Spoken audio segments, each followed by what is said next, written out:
Hello everyone, ito na naman po ang inyong Agilang Gala at bibigyan ko kayo ng update mula po dito sa aking farm dito sa Magdalena, Laguna. Kasalukuyan, after umulan na pagkalakas-lakas ng ilang oras, ito pong sitwasyon, medyo nagkaroon ng tubig ang aking manggahan. Ayun, nakikita nyo naman, may mga bibi pa na kasalukuyan nagpa-party-party kasi matubig. Pero humuhupa naman po yung tubig niya. Medyo baha ng konti kasi talaga naman pong galing tubig, bundok pa at ulan nagsama, bababa rito. Ako po yung nasa may bandang paanan ng bundok, kaya medyo talagang puntahan ng tubig. Pero dumadaloy naman po yung nakikita mo ninyo, dumadaloy yung papalabas papunta po doon sa amin pong irrigation. Meron dito kasing irrigation water na ipapakita ko sa inyo. Ayan, tingnan yung tubig pati sa may bandang Lansonesan. Ayun, Lansonesan area ko po yun eh.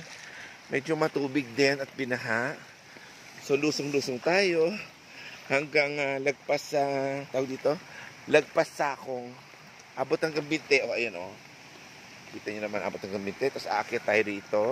Ito po ay ang aking driveway. Ayan, pakikita ko sa inyo. Yung driveway ko papunta sa bahay ko doon sa loob. Medyo may tubig din po. Pero humupa po yan. Kaya sabi ko kanina, dumadaloy po ang tubig. Ayan bumababa. Ito rin sa kabila. Bumababa. Papunta po sa irrigation. Ayan. Tapat lang po ng bahay ko ang may irrigation. Kita po ninyo. Nag-uumapaw ang tubig ng irrigation.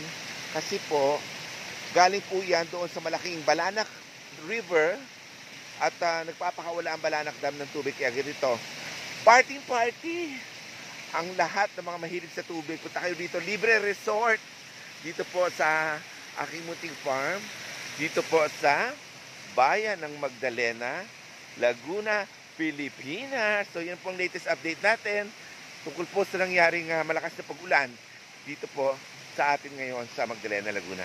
See you soon, mga kaagilang gala. Ngayon tayo ay agilang basa.